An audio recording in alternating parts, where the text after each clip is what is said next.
ஹாய்மா, என்னோட கிளாஸ் என்னென்னு பார்த்தீங்கன்னா 10th மேக்ஸில் 8th chapter statistics and probability. ஸ்டாட்டிஸ்டிக்ஸில் உள்ள இன்ட்ரொடக்ஷன் மட்டும் இன்றைக்கி இந்த கிளாஸில் பார்க்கலாம். ஸ்டாட்டிஸ்டிக்ஸ்னால் என்னென்னா எதை பற்றிலாம் பேசுவோன்னா அரித்மெட்டிக் மீன் பற்றி, மீடியனை பற்றி, மோடு பற்றி பேசுவோம். இப்போது ஜஸ்ட் ஒரு அந்த அரித்மெட்டிக் மீனு, மீடியன், மோட் இதெல்லாம் எப்படி ஃபைண்ட் பண்ணுறதுனா ஒரு டேட்டா இருக்கணும். அந்த டேட்டாவில் இப்படி ஒரு அப்சர்வேஷன்ஸு, வேரியபிள்ஸு, ஃப்ரீக்வன்சி அந்த மாதிரிலாம் ஒரு 2 வேர்ட்ஸ்லாம் சொல்லுவாங்க. அப்போது அந்த டேட்டானா என்ன, ஃபஸ்ட்டு அப்சர்வேஷனா என்ன, வேரியபிள்னா என்ன, ஃப்ரீக்வன்சினா என்னன்னு சொல்லி ஃபஸ்ட்டு பார்க்கலாம். டேட்டானா என்ன, the numerical representation of a fact is called data. Okay. Observation என்ன, ஒரு அப்சர்வேஷன்னா என்னென்னா ஒரு கொடுத்துருக்க ஒரு டேட்டா இருக்குது. அந்த டேட்டாவில் ஒவ்வொரு entry, each entry in a data is called an observation. ஓகேவா? அடுத்த variables. The quantities in a survey are called variables. It is denoted by xi.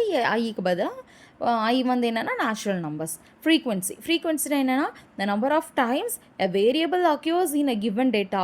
ஒரு கொடுத்துருக்க டேட்டாவில் number of times of variables வந்துட்டு இருந்ததுன்னா அது வந்து ஃப்ரீக்வன்சின்னு சொல்லுவோம். அதை எப்படி டினோட் பண்ணோன்னா எஃப்ஐன்னு டினோட் பண்ணுவோம். அந்த ஐ எல்லாமே என்னென்னா எனக்கு நேச்சுரல் நம்பர்ஸ். ஓகேவா? இப்போ இதெல்லாம் பார்த்தாச்சு. இதோட டெஃபினேஷன்லாம் என்னென்னு பார்த்தாச்சு. இப்போ அரித்மெட்டிக் மீன்னா என்ன, அதுக்கு என்னென்ன மெத்தட்ஸ்லாம் இருக்குதுன்னு பார்க்கலாம். இப்போ ஃபஸ்ட் அரித்மெட்டிக் மீனை எப்படி டினோட் பண்ணுவோன்னா எக்ஸ் பார்னு சொல்லி டினோட் பண்ணுவோம்.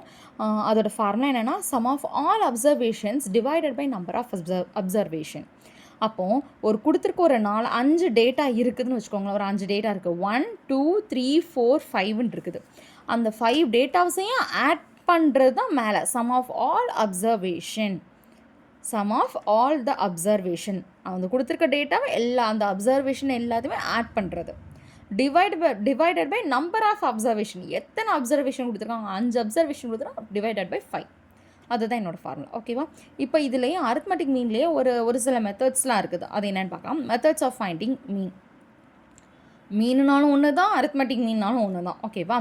அப்போது அந்த மெத்தட்ஸ் என்னெல்லாம் பார்த்தோன்னா ஒரு 2 டேட்டாஸாக பிரிச்சுருக்காங்க. Ungrouped data, grouped data. Ungrouped டேட்டானா என்னென்னா ஒரே மெத்தட் தான் இருக்குது, டைரக்ட் மெத்தட். ஓகேவா? குரூப்டு டேட்டாவில் 3 மெத்தட் இருக்குது. டைரக்ட் மெத்தட், அஷ்யூம்டு மீன் மெத்தட், ஸ்டெப் டிவியேஷன் மெத்தட். ஓகேவா? அப்போ அன்குரூப்டு டேட்டாவில் வந்து ஒரு மெத்தட் என்னன்னு சொல்லியிருக்கோம், டைரக்ட் மெத்தட். இது அதுக்கு ஃபார்முலா என்னென்னு பாருங்கள். X bar which is equal to summation I is equal to 1 to n xi divided by n. ஓகேவா? இப்போ குரூப்டு டேட்டாலையே டைரக்ட் மெத்தட் இருக்குது. அந்த டைரக்ட் மெத்தடுக்கும் அதே ஃபார்முலா தான். என்னென்னா இங்கெல்லாம் ஃப்ரீக்வன்சி வச்சு யூஸ் பண்ணியிருப்போம். இந்த அன்குரூப்டு டேட்டாவுக்கு ஃப்ரீக்வன்சி வராது. இதுக்கு மட்டும் தான் ஃப்ரீக்வன்சி வச்சு பேசியிருப்போம். ஓகேவா? அப்போ டைரக்ட் மெத்தட்னா என்னது, X bar is equal to summation I is equal to 1 to n xi into F I divided by summation I is equal to 1 to n F I. ஓகேவா? அப்போ அஷ்யூம்டு மீன்னா என்னென்னா ஏ ஆட் பண்ணுறது. நம்மளாம் அஷ்யூம் பண்ணுறது. அதனால் என்ன நம்ம அஷ்யூம் பண்ணி வச்சுருக்கோமோ அதை தான் ஆட் பண்ண போகிறோம். ஓகேவா? அப்போ X bar which is equal to A plus summation I is equal to 1 to n fi into di divided by summation I is equal to 1 to n fi. ஓகேவா? அந்த di என்னன்னு எடுத்துக்கோன்னா ஏதாவது ஒரு xi கிளாஸஸ் இருக்குல்ல, அந்த கிளாஸஸில் assume பண்ண கிளாஸை நம்ம சப்ராக்ட் பண்ணுறது. அப்போ di which is equal to xi minus a. ஓகேவாப்பா? நெக்ஸ்ட் ஸ்டெப் டிவியேஷன் மெத்தட் என்னன்னா X bar which is equal to A plus C. Step டீவியேஷனால் அஷ்யூம்டோட ஒரு சியை ஆட் பண்ணுறோம். இங்கே என்ன செய்வோம், ஏ மட்டும் ஆட் பண்ணி ஜஸ்ட் இது பண்ணிடுவோம். ஆனால் இங்கே வந்து என்ன பண்ண போகிறோம், இது ரெண்டு ப்ளஸ் பண்ணிவிட்டு இது ப்ராடக்ட் பண்ணுற மாதிரி, இதோட ப்ராடக்ட் பண்ணுற மாதிரி இருக்குது.